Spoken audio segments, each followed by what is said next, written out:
পার্থ চট্টোপাধ্যায়কে কার্ডিওলজির আইসিইউতে স্থানান্তর করা হয়। বৃহস্পতিবার রাত থেকে শ্বাসকষ্ট বাড়ায় স্থানান্তর চিকিৎসার জন্য এসএসকেএমে বোর্ড গঠন হয়েছে। গত সোমবার শ্বাসকষ্টজনিত সমস্যা নিয়ে হাসপাতালে ভর্তি হন পার্থ চট্টোপাধ্যায়।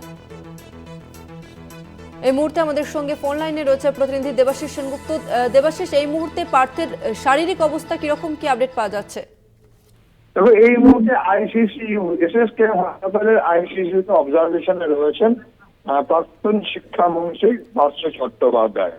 জানেন যে গত সোমবার শ্বাসকষ্টজনিত কারণে তাকে জেল কর্তৃপক্ষ এসএসকেএম হাসপাতালে পাঠিয়েছিল। সেখানে প্রথমে এমার্জেন্সি তাকে দেখানো হয়, এমার্জেন্সি তাকে কার্ডিওলজিতে প্রেফার করা হয়, এমার্জেন্সি কার্ডিওলজিতে। সেখান থেকে আবার তাকে এমার্জেন্সি নিয়ে আসা হয় এবং তার শ্বাসকষ্টজনিত কারণ থাকার জন্য সে অক্সিজেন সিলিন্ডার অবস্থা দেখা যায়। তাকে কিন্তু বানানো হয় এমার্জেন্সি অবজারভেশন ওয়ার্ডে তাকে রাখা হয় ডক্টর নীলাদ্রি সরকারের তত্ত্বাবধানে।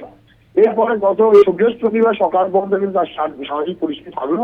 হঠাৎ করে গতকাল রাত্রে বেলা থেকেই তার কিন্তু আরো শ্বাসকষ্টজনিত কারণ এবং বুকের ব্যথা অনুভব শুরু করে।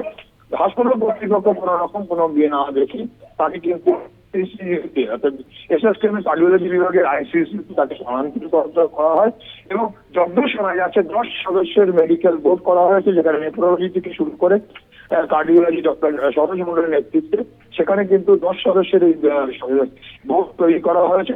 পার্থ চট্টোপাধ্যায় আরো বেশ কিছু কিন্তু তার নিজস্ব রোগ রয়েছে, যেমন কিডনির সমস্যা রয়েছে, এইসব বিভিন্ন বেশ কিছু সমস্যা রয়েছে এবং তাকে কোন রকম করেই কিন্তু হসপিটাল কর্তৃপক্ষ কিন্তু কোন রকম রিস্ক না নিয়ে তাকে স্থানান্তরিত আইসিসিইউ ওয়ার্ডে এবং এসএসকেএম কার্ডিওলজি বিভাগের আইসিইউতে নিয়ে রয়েছেন।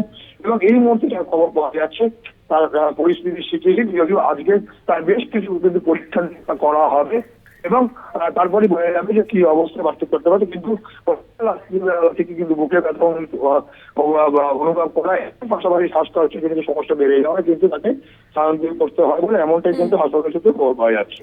ধন্যবাদ তোমাকে দেবাশিস। আমরা কথা বললাম প্রতিনিধি দেবাশিস সেনগুপ্তের সঙ্গে।